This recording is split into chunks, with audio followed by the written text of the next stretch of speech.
எவ்வளோ முழிக்கிற எப்படி செவ்வாய் வந்து 10 நிமிஷம் 360 மில்லியன் கிலோமீட்டர் கடந்து யோசிக்கிறியா?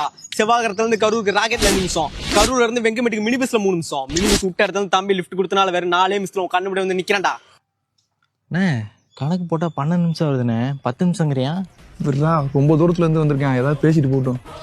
கடுப்பா இருக்குல்ல, கேட்கும் போதே கடுப்பா இருக்குல்ல. பாதிக்கப்பட்டவங்களுக்கு எவ்வளவு கடுப்பா இருக்கும்? யாரா பாதிக்கப்பட்டா? என் வீட்டுக்குள்ளே நுழையறா? நான் உன் வீட்டுக்கு வந்தேன். ஏன் வந்தேன்? உங்க கூட சண்டை போட வந்தனா இல்ல உங்க கூட சாப்பிட வந்தனா? உன் வீட்டுக்கு பெயிண்ட் அடிக்க வந்தேன். ஏய், ராமாயணத்துல ராவணனாலும் சரி, பிக் பாஸ்ல கமுருதுனாலும் சரி, பொம்பளை மேல கை வச்சனா தான் அழிஞ்சு போனானுங்க. எப்ப நீ எங்க வீட்டுக்குள்ள வந்து பொம்பளையால் இருக்கும் போதே சோத்து எடுத்து தின்னியோ அப்பவே உனக்கு அழிவு கால ஆரம்பிச்சிருச்சுடா. ஏய், இந்த ஊர்ல சக்கரை பாண்டியா இருக்கவன் என் சனிய மாட்டியாக்கி 7 தலைமுறையா இருக்கவன 7 நிமிஷத்துல ஓட வைக்கல. நான் வேலி பாண்டியா எப்பேத்தி வெட்டி வெளிடா. சவால் என்னடா ஜெண்டர் என்னன்னு தெரியாம பேத்திங்கிறான். சவாலே கொடுத்தலடா அவனுக்கு.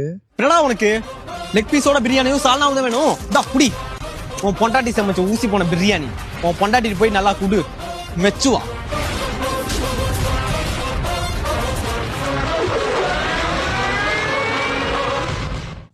ஏண்டா இவனுக்காட்டு சோறு அவன் வீட்டுல தின்னதுக்காட இப்படி மூச்சை முட்டி டைலாக் பேசிட்டு போறியான்?